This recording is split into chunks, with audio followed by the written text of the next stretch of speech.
আম্মুর বান্ধবীর মেয়ে যখন রাগী বউ। মাঘ মাসের হালকা শীতের সকাল, ভার্সিটির ঘাসে ঢাকা মাঠটাতে আমরা বন্ধুরা মিলে গোল হয়ে বসে আড্ডা দিচ্ছি। চারিদিকে হইচই আর হাসাহাসি, কিন্তু আমার মনটা কেন জানি আজ একটু উদাস। ঠিক তখনই মাঠের দিক থেকে গেটের দিকে তাকাতেই আমার চোখ আটকে গেল। আচ্ছা, ওই মেয়েটা কে রে? আগে তো কখনো দেখিনি আমাদের ভার্সিটিতে। ভার্সিটির মেইন গেট দিয়ে একটা মেয়ে ঢুকছে, পরনে হালকা নীল রঙের সালোয়ার কামিজ, কাঁধে একটা ব্যাগ। মেয়েটার চেহারায় কেমন যেন একটা গম্ভীর ভাব, মনে হচ্ছে পুরো দুনিয়ার ওপর সে প্রচণ্ড ক্ষেপে আছে। আরে ওইটা ওইটা তো মনে হয় নতুন ভর্তি হয়েছে। কেন রে, প্রথম দেখাতে কি ক্রাশ খাইলি নাকি? আরে ধুর, ক্রাশ খাবো কেন? মেয়েটার হাঁটার স্টাইল দেখেছিস? মনে হচ্ছে সামনে কেউ পড়লে তাকে কাঁচা চিবিয়ে খাবে। এত রাগ মানুষের চেহারায় থাকে কিভাবে? ঠিক বলেছিস আকাশ, দেখে তো মনে হচ্ছে লেডি হিটলার। সাবধানে থাকিস ভাই, এমন মেয়ের পাল্লায় পড়লে জীবন তছনছ হয়ে যাবে। আমি তখনও একদৃষ্টিতে মেয়েটার দিকে তাকিয়ে আছি। মেয়েটা মাঠের পাশ দিয়ে গটগট করে হেঁটে চলে যাচ্ছিল। হঠাৎ কি মনে হলো, সে একবার আমাদের দিকে তাকালো। বিশেষ করে আমার সাথে যখন তার চোখাচোখি হলো, সে এমন একটা লুক দিল যেন আমি কোনো বড় অপরাধ করে ফেলেছি। আল্লাহ বাঁচাক, যার কপালে এই মেয়ে আছে তার কপালে নির্ঘাত শনি আছে। এত রাগ নিয়ে কেউ ভার্সিটিতে আসে?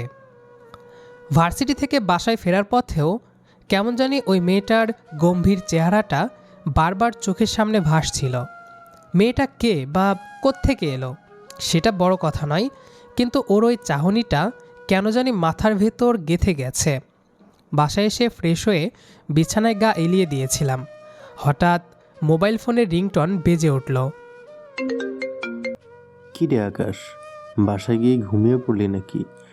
আয়, আমরা সবাই মোড়ের দোকানে আড্ডা দিচ্ছি, কফি খাবো আর জমিয়ে গল্প করব। আমার একটু শরীরটা ম্যাজম্যাজ করছে রে, কিন্তু তোদের এই আড্ডার ডাক উপেক্ষা করার সাধ্য আমার নেই। আসছি, দাঁড়া। এরপর বন্ধুদের সাথে বেশ খানিকটা সময় কাটিয়ে যখন ফিরলাম, তখন অনেকটা রাত হয়ে গেছে। খাওয়া দাওয়া শেষ করে কখন যে ঘুমিয়ে পড়েছি টেরও পাইনি। পরদিন সকালে সকালে ঘুম থেকে উঠে জানালার পর্দা সরাতেই হিমেল হাওয়ায় শরীরটা কেঁপে উঠল। উফ, মাঘ মাসের কি প্রচণ্ড শীত! মনে মনে ভাবলাম, আজ আর বাইক বের করা ঠিক হবে না। এই ঠান্ডায় বাইক চালালে হাত পা জমে বরফ হয়ে যাবে। তাই ঠিক করলাম আজ বাসেই ভার্সিটিতে যাব। তৈরি হয়ে ভার্সিটিতে পৌঁছালাম। আজ মনটা কেন জানে একটু অন্যরকম ছিল। ক্লাস করছি, বন্ধুদের সাথে হাসাহাসি করছি, কিন্তু বারবার চোখ দুটো অজান্তেই সেই নীল সালোয়ার কামিজ পরা মেয়েটাকে খুঁজছিল। কি রে আকাশ, কি খুঁজছিস এদিক ওদিক? সেই লেডি হিটলারকে নাকি? আরে না তো, আমি জাস্ট দেখছিলাম সিনিয়ররা কই, আর ওই মেয়েটার কথা কেন আসবে। সারাদিন কেটে গেল। লাইব্রেরি থেকে শুরু করে ক্যান্টিন, মাঠের কোণা থেকে ক্লাসরুমের করিডর, কোথাও মেয়েটার দেখা মিলল না। যেন কর্পূরের মতো উবে গেছে মেয়েটা। মনে মনে একটু দমে গেলাম। ভাবলাম হয়তো মেয়েটা একদিনের জন্য এসেছিল, বা অন্য কোনো ডিপার্টমেন্টের হবে। বিকেল গড়িয়ে সন্ধ্যা হলো। ভার্সিটি ছুটি হওয়ার পর বাসে করে যখন বাসার দিকে ফিরছি, তখনও ভাবিনি যে ভাগ্যের আসল খেলাটা আমার নিজের ঘরেই অপেক্ষা করছে। সারাদিন ভার্সিটিতে মেয়েটাকে খুঁজে না পেয়ে মনটা একটু খিটখিটে হয়েছিল। বাসের জ্যাম ঠেলে যখন বাসার সামনে পৌঁছালাম, তখন শরীর আর চলছে না। পকেট থেকে চাবি বের করতে ইচ্ছে করতেছিল না, তাই আলসামি করে কলিং বেলে হাত রাখলাম। মনে মনে ভাবছিলাম আজ আম্মুকে বলবো এক কাপ কড়া করে চা বানিয়ে দিতে। কিন্তু দরজাটা খুলতেই আমার পায়ের নিচ থেকে মাটি সরে গেল। আমার হার্টবিট যেন এক লাফে দ্বিগুণ হয়ে গেল। আপনি আপনি এখানে কিভাবে? আপনি কে? আর এভাবে দরজার সামনে দাঁড়িয়ে চিৎকার করছেন কেন? অসভ্য নাকি? অসভ্য মানে? এটা আমার বাসা, আমি আকাশ। কিন্তু আপনি আমাদের বাসায় কি করছেন? আর আমার দরজা আপনি কেন খুললেন? ও, তো আপনি সেই আকাশ? মা তো আপনার কথা অনেক বলেছিল, কিন্তু মা বলেনি যে আপনি এতটা কাণ্ডজ্ঞানহীন। দরজায় কেউ দাঁড়ালে আগে সালাম দিতে হয়। সেটা কি আপনার সিলেবাসে নেই? দেখুন, আমাকে ম্যানার শেখাতে আসবেন না। আপনি কে সেটা আগে বলুন। তখনই ভেতর থেকে আম্মু হাসি মুখে বেরিয়ে এলেন। আম্মুর পেছনে দেখি আরও একজন ভদ্রমহিলা, যাকে দেখে মনে হচ্ছে তিনি আম্মুর খুব ঘনিষ্ঠ কেউ। আরে আকাশ, চলে এসেছিস? আয় বাবা, ভেতরে আয়। ওর সাথে তোর পরিচয় হয়েছে? ও হচ্ছে অবন্তী, আমার প্রিয় বান্ধবী নীলু আপার মেয়ে। ওরা আজকে ঢাকা থেকে শিফট হয়েছে আমাদের পাশের ফ্ল্যাটে। আকাশ তো বেশ বড় হয়ে গেছে রে, মাশাল্লাহ, খুব সুন্দর দেখতে হয়েছে। অবন্তী মা, ওর সাথে রাগ করিস না, আকাশ আমাদের অনেক শান্ত ছেলে। ও আচ্ছা খালামণি, এই তাহলে আপনার শান্ত ছেলে? গেট খোলার সাথে সাথে যেভাবে জেরা শুরু করলো, মনে হলো আমি ওনার বাড়িতে চুরি করতে এসেছি। অবন্তীর কথা শুনে আমি মনে মনে বলছি, উফ, এই মেয়ে তো সাংঘাতিক। আম্মুর সামনে কত ভদ্র সেজেছে, আর আমাকে একা পেয়েই অসভ্য বলে গালি দিল। আম্মু তো জানে না ওর আসল রূপ। ড্রয়িং রুমে তখন এক অদ্ভুত নিস্তব্ধতা। ডিনার শেষ করে সবাই সোফায় বসে জমিয়ে আড্ডা দিচ্ছে। আমি সোফায় এক কোণে কুকড়ে বসে আছি, আর অবন্তী বসেছে ঠিক আমার উল্টো দিকে।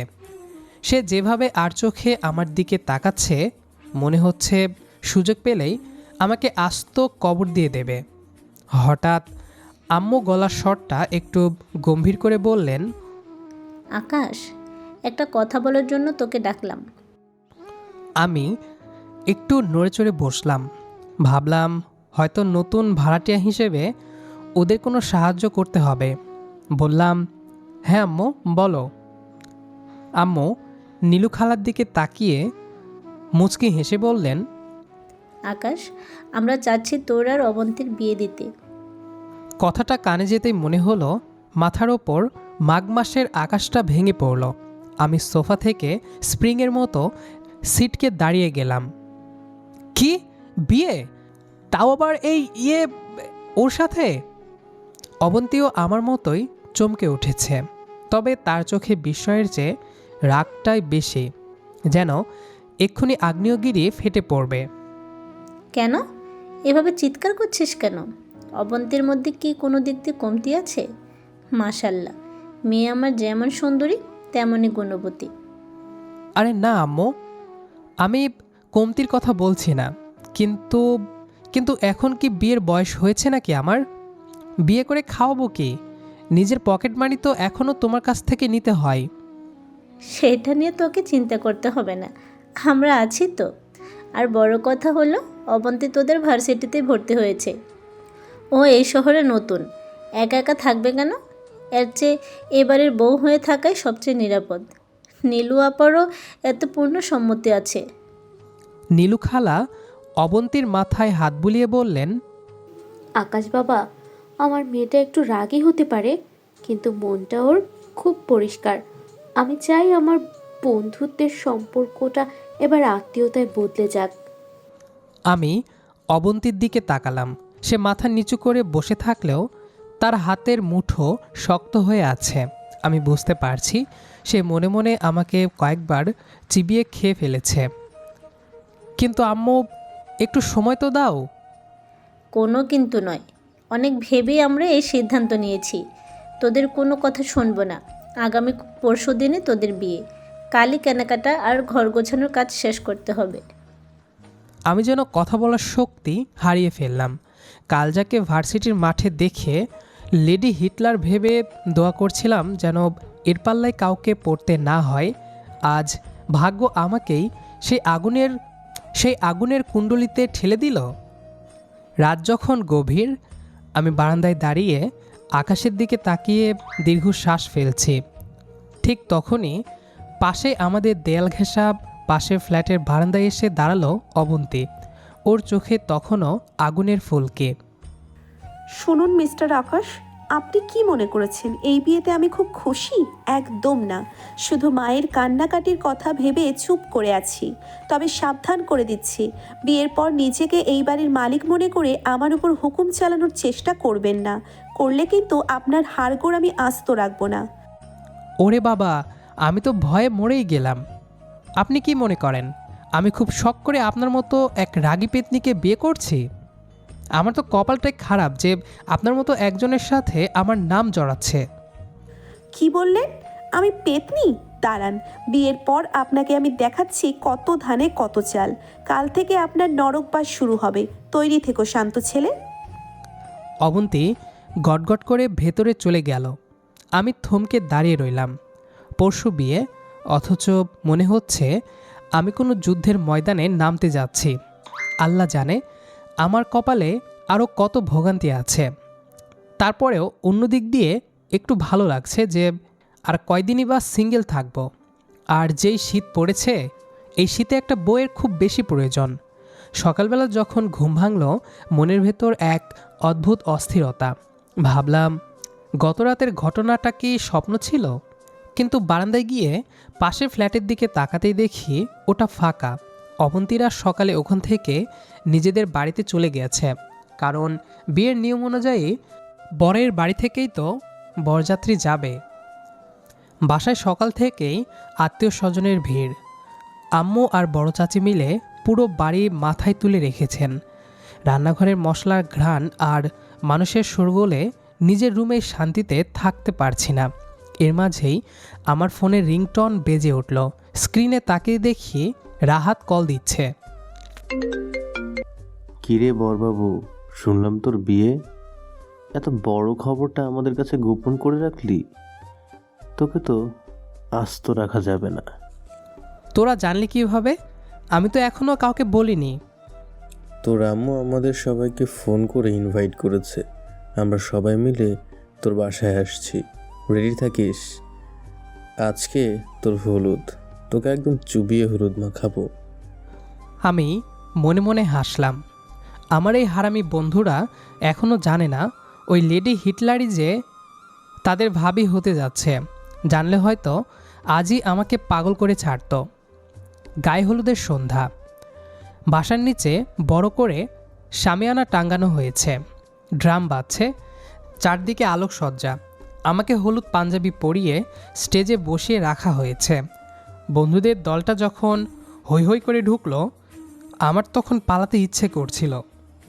আকাশ, কংগ্রাচুলেশন মামা। তা ভাবি কে রে? নাম কি? ছবি দেখা? আরে ছবি দেখার কি আছে, কাল তো দেখবি। আর নাম হলো অবন্তী। অবন্তী? নামটা বেশ মিষ্টি। তা আমাদের কি দেখানো যাবে না? ফেসবুকে তো নিশ্চয় আছে। আমি তাড়াতাড়ি ফোনটা পকেটে ঢুকিয়ে ফেললাম। ওদের যদি একবার বলি যে ভার্সিটির সেই নীল সালোয়ার কামিজ পরা মেয়েটাই অবন্তী, তবে আমার ইজ্জত এক মুহূর্তেই শেষ হয়ে যাবে। হলুদের অনুষ্ঠান পুরোদমে চলছে।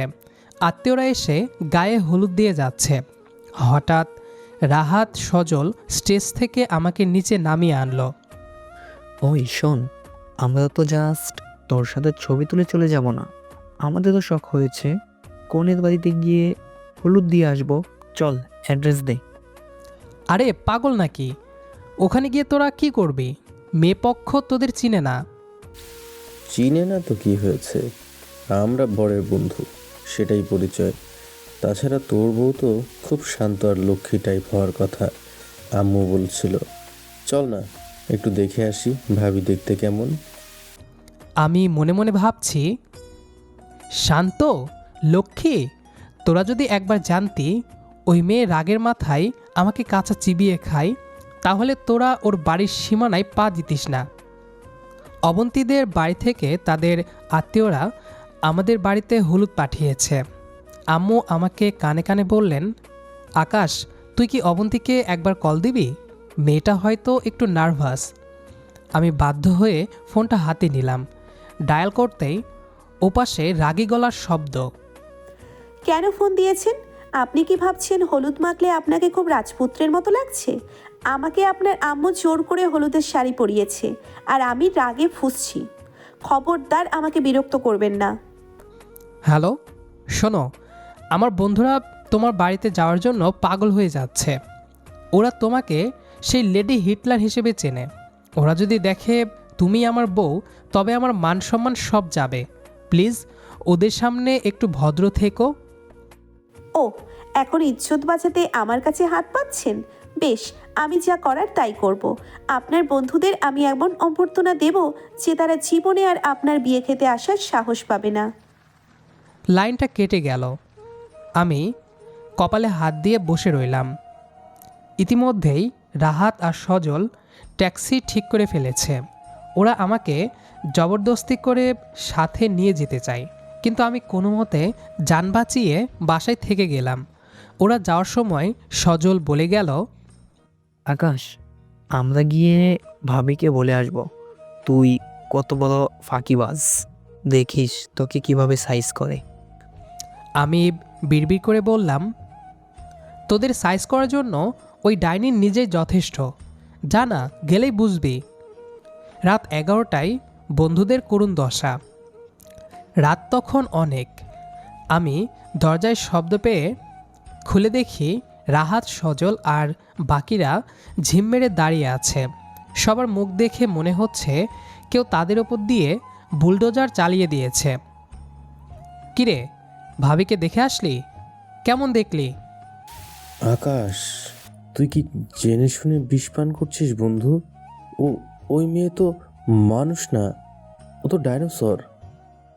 মামা, আমরা ভাবিকে গিয়ে জাস্ট একটু মজা করে বলতে গিয়েছিলাম যে ভাবি, আকাশের কিন্তু আগে একটা গার্লফ্রেন্ড ছিল।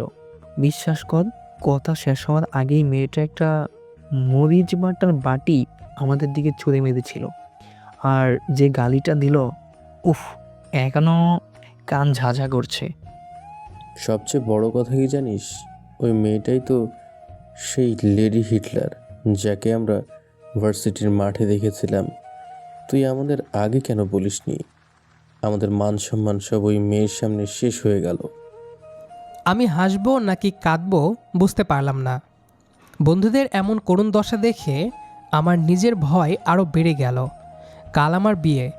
এই মেয়ে যদি বন্ধুদের সাথেই এই ব্যবহার করে, তবে আমার সাথে বাসরাতে কি করবে? রাত 12টা বাজার সাথে সাথে অবন্তীর একটা টেক্সট এলো। আপনার বন্ধুদের বিদায় করেছি। কাল আপনি আসছেন তো? আপনার জন্য বিশেষ উপহার রেডি রাখছি। ইতি, আপনার হবুর রাগী বউ। মেসেজটা পড়ে আমি ঢোক গেলাম। কাল আমার কপালে কী আছে তা একমাত্র আল্লাহই জানেন। আজ আমার বিয়ের দিন। চারিদিকে সানাইয়ের সুর বাজার কথা থাকলেও আমার কানে বাজছে যেন যুদ্ধের দামামা। সকাল থেকে বন্ধুদের পাত্তা নেই। কাল রাতে অবন্তীর বাড়ি থেকে মরিচ বাটার বাটির তাড়া খেয়ে আসার পর ওরা যে আজ আদৌ আসবে কি না তা নিয়ে আমার সন্দেহ ছিল। কিন্তু দুপুর গড়াতে দেখি এক একজন ফিটফাট হয়ে পাঞ্জাবি পরে হাজির। কি রে আকাশ, এখনো সময় আছে, পালিয়ে যাবি? ওই মেয়ে কিন্তু তোকে কাঁচা চিবিয়ে খাবে। আরে পালাবে কই? কালকের পর থেকে তো ওর বাসার সামনে বিজিবি মোতায়েন করলেও আকাশকে কেউ বাঁচাতে পারবে না। আমি ওদের দিকে এক পলক তাকিয়ে একটা দীর্ঘশ্বাস ফেললাম। বন্ধুদের কথা এক কান দিয়ে শুনে অন্য কান দিয়ে বের করে দিচ্ছে, কারণ আমার বুকের ভেতর তখন হ্যামার দিয়ে কেউ যেন বাড়ি মারছে। বিকেলের দিকে আমরা কোণে বাড়িতে পৌঁছালাম। গেট ধরার সময় অবন্তীর কাজিনরা বেশ ঝামেলা শুরু করলো, কিন্তু আমার বন্ধুদের লক্ষ্য গেট পাশ করা নয়, তাদের লক্ষ্য হলো কোণে দেখা। অবন্তী যখন লাল টুকটুকে বেনারসি পরে স্টেজে এসে বসল, বন্ধুদের চোয়াল এক হাত ঝুলে পড়ল। ভার্সিটির সেই নীল সালোয়ার কামিজ পরা রাগী মেয়েটা আজ কোণে সাজে কি অদ্ভুত সুন্দর লাগছে। তবে ওই যে কথায় আছে না, সুন্দরী মানেই ভয়ঙ্কর। ওরে ভাই, এ কি সেই লেডি হিটলার? সাজলেই তো মাশাল্লাহ অস্ফার মতো লাগছে রে। চুপ কর, চেহারা দেখে ভুলিস না। মনে রাখিস, এই অফসরার হাতেই কাল মরিচের বাটি ছিল।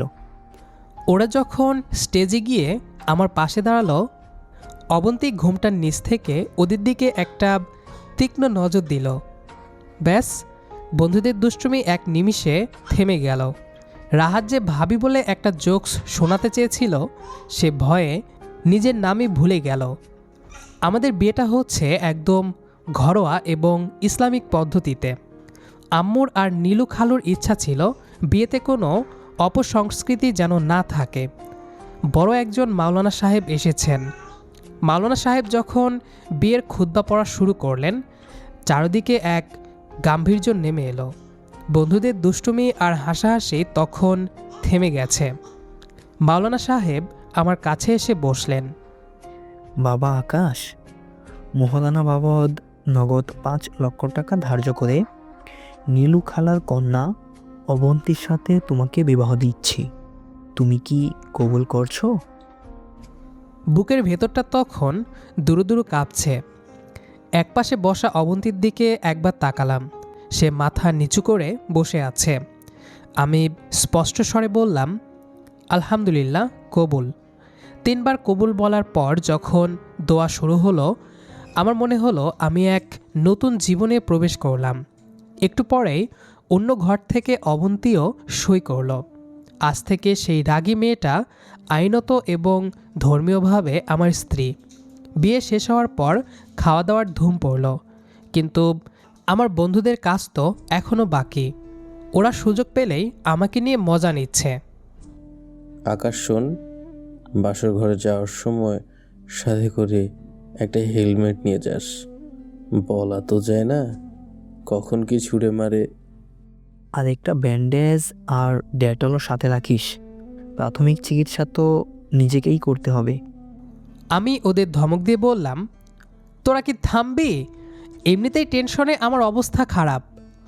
খাওয়া শেষ করে বিদায়ের পালা। অবন্তী যখন আম্মুকে জড়িয়ে ধরে কাঁদছিল, তখন মনে হলো মেয়েটা আসলে ভেতর থেকে কতটা নরম।